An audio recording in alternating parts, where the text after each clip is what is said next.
Bienvenidos a Democracy Now!, democracynow.org, informe sobre la guerra y la paz. Soy Amy Goodman. Los fiscales federales han presentado nuevos cargos contra el expresidente Donald Trump y otro de sus asistentes en la acusación por su mal manejo de documentos clasificados. Los cargos acusaron a Trump de intentar citar, alterar, destruir, mutilar o ocultar evidencia citada por la ONU e inducir a otros a hacerlo. Los fiscales también agregaron una nueva cuenta, bajo la ley de espionaje por mostrar materiales clasificados de seguridad nacional a los visitantes de su Bedminster Golf Club. La acusación revisada establece que Trump y el administrador de la propiedad de Mar-a-Lago, Carlos Talavera, presionaron al director de ingenieros de tecnología en la propiedad de Trump en Florida para que borrara las imágenes de la cámara de seguridad para que pudiera no ser visto por un gran jurado federal, según la acusación. Dale Evere dijo, el jefe quería el servidor eliminado. Dale también está acusado de mentir a los investigadores federales cuando negó tener conocimiento de las cajas de documentos escondidos en Mar-a-Lago. Los fiscales sostienen que Dale Rivera supervisó e incluso ayudó a mover las cajas junto con el asistente de Trump, Walt Nauta, quien ya ha sido señalado. Esta acusación de reemplazo no debe confundirse con una posible tercera acusación contra Trump relacionada con sus esfuerzos para anular las elecciones de 2020 para las cuales los abogados de Trump. Me reuní con la oficina del fiscal especial Jack Smith el jueves. Los nuevos datos climáticos muestran que julio está en camino de convertirse en el mes más caluroso en la historia de la humanidad, con temperaturas globales que suben a alrededor de 1,5 grados centígrados o 2,7 grados Fahrenheit, por encima de los niveles preindustriales. El jueves, el jefe de la Organización Meteorológica Mundial dijo que la acción climática no es un lujo sino una obligación, mientras que el secretario general de la ONU, Antonio Guterres, regañó a los líderes mundiales por la inacción sobre el clima. El cambio climático está aquí. Es aterrador y es solo el comienzo. La era del calentamiento global ha terminado, la era de la ebullición global ha llegado. El aire es irrespirable, el calor es insoportable y el nivel de ganancias de los combustibles fósiles y la inacción climática es inaceptable. La advertencia de la ONU se produjo cuando cientos de incendios forestales alimentados por un calor récord continuaron ardiendo fuera de control en el Mediterráneo y Argelia, Croacia, Francia, Grecia, Italia, Portugal, España, Túnez y Turquía.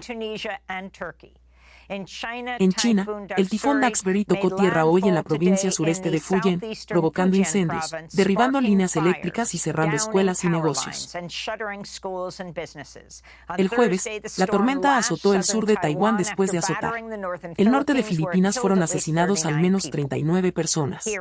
Aquí en los Estados Unidos, más de 170 millones de personas están bajo alertas de calor extremo a medida que las temperaturas sofocantes se extienden por todo el país. El jueves, el presidente Biden anunció una serie de medidas para abordar los impactos del calor extremo. Deberíamos estar protegiendo a los trabajadores de condiciones peligrosas, y lo haremos. En aquellos estados donde no lo hagan, los denunciaré si se niegan a proteger a estos trabajadores en este calor espantoso. Pero Biden no mencionó el papel de la industria de los combustibles fósiles en la crisis climática y siguió ignorando los llamados de activistas climáticos y científicos para declarar una emergencia climática. Hablaremos con el congresista Greg Casson, quien inició una huelga de sed esta semana en Washington, D.C. En más noticias climáticas, la Corte Suprema ha despejado el camino para que se reanude la construcción del oleoducto en disputa Mountain Valley. El jueves, el tribunal levantó la suspensión de una sección del proyecto que había sido emitida por un tribunal inferior a principios de este mes después de un desafío de grupos ambientalistas. Los líderes del ejército de Nigeria han declarado su apoyo a los oficiales amotinados que declararon un golpe de Estado el miércoles contra el presidente elegido democráticamente de la nación, Mohamed Bazoum, 2 días después de que miembros de su propia guardia presidencial lo depusieran. El presidente Bazoum se ha negado a dimitir. No está claro quién dirige actualmente el gobierno de este año. El jueves, simpatizantes del golpe incendiaron la sede del partido gobernante Bazoum. Mientras tanto, informa The Intercept, un líder del intento de golpe fue entrenado por el ejército estadounidense. La base del ejército anteriormente conocida como Fort Benning, que lleva el nombre de un general confederado que recientemente pasó a llamarse Fort Moore. Apenas el mes pasado, el líder del golpe y general de brigada Moses Olobar, Mo, se reunió con el jefe de del Comando de Operaciones Especiales del Ejército de Estados Unidos, el teniente general Jonathan Braga, en una base de drones de Estados Unidos en Níger. Oficiales africanos entrenados por el ejército estadounidense han participado en 11 golpes en África Occidental desde 2008. La Organización Mundial de la Salud advierte sobre una creciente crisis de salud para los 3,4 millones de personas obligadas a huir de los combates en Sudán, con tasas crecientes de enfermedades infecciosas reportadas entre las poblaciones desplazadas. Los intensos combates continúan en la capital, Jartum, donde los ataques aéreos y el fuego de artillería han matado al menos a 16 civiles esta semana. En la región occidental de Darfur en Sudán, un líder de la comunidad Masalik dice que más de 10.000 personas han muerto. En los últimos 2 meses, más de 300.000 personas, la gran mayoría de ellas aisladas, han huido a través de la frontera hacia el vecino Chad. Los refugiados describen un viaje desgarrador para escapar de los ataques de las milicias y combatientes con las fuerzas de apoyo rápido. He estado aquí durante 13 días y las personas que dejamos atrás fueron asesinadas en sus casas. Hay otros que están atrapados allí y el camino sigue siendo inseguro. Si son 3 o 4 personas, las matan y se llevan sus pertenencias. El presidente ruso, Vladimir Putin, dio la bienvenida a los líderes africanos a San Petersburgo para la cumbre anual África-Rusia, que tuvo lugar pocos días después de que el Kremlin se retirara del acuerdo de granos del Mar Negro que permitía el paso seguro de envíos de alimentos y fertilizantes desde Ucrania.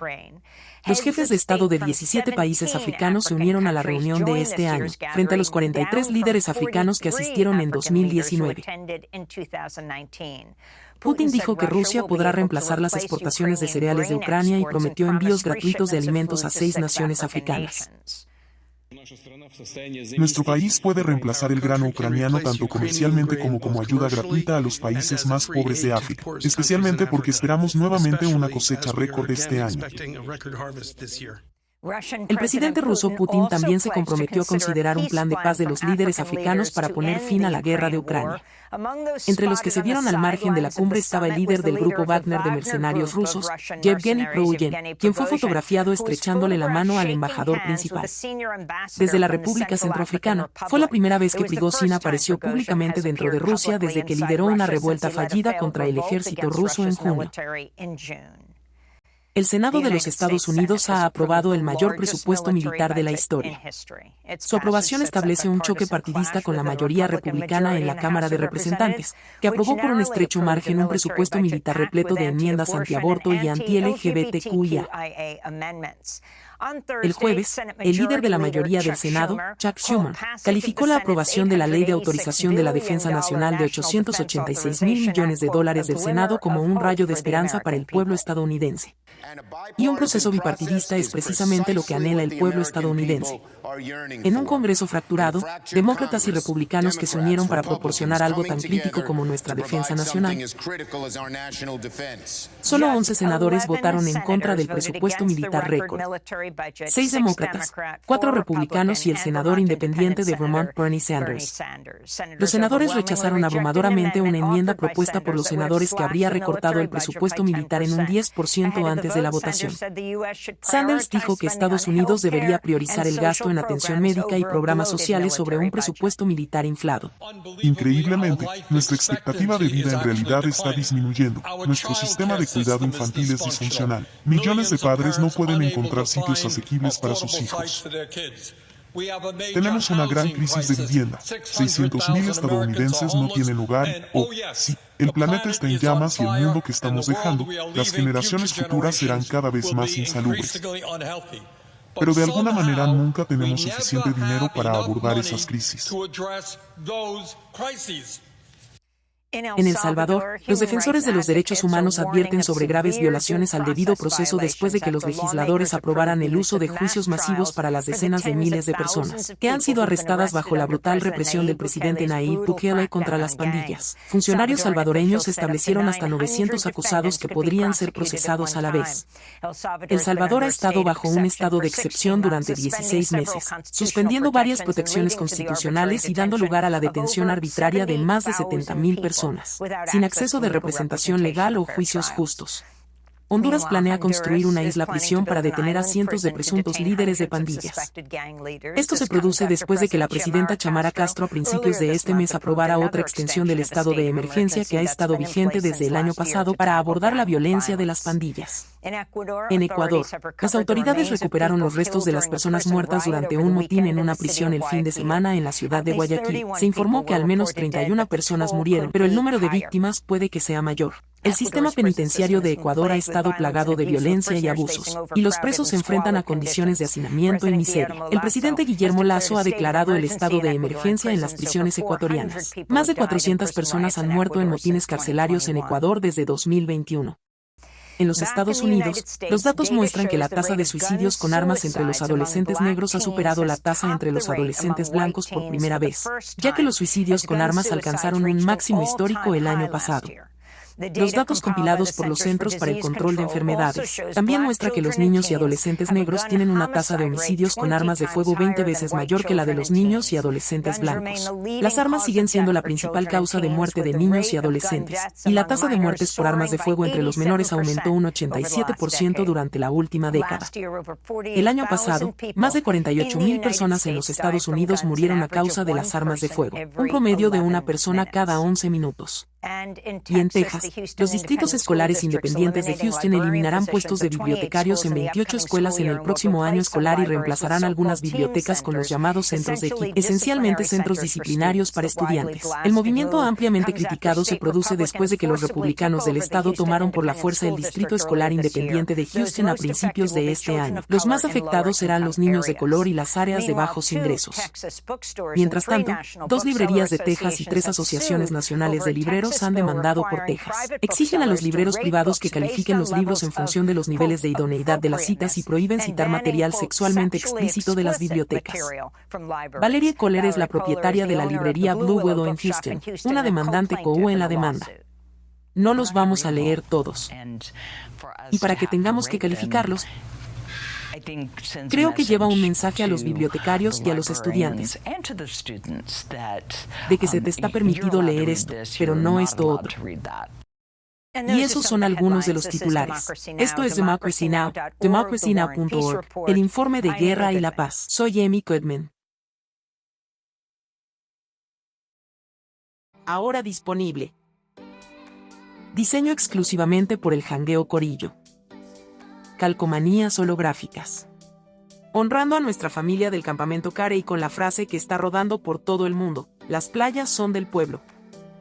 Esta calcomanía está disponible para la compra. Su apoyo nos ayuda a dedicarnos más tiempo en el tipo de contenido que el Jangueo Corillo les trae.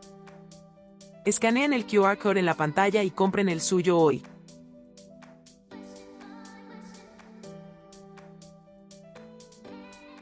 ¿Les gusta nuestro contenido? Dependemos de ustedes. Por favor reaccionen, comenten y compartan. También tenemos Buy Me a Coffee, GoFundMe. Sus donaciones ayudan a dedicarnos un poco más en este tipo de contenido.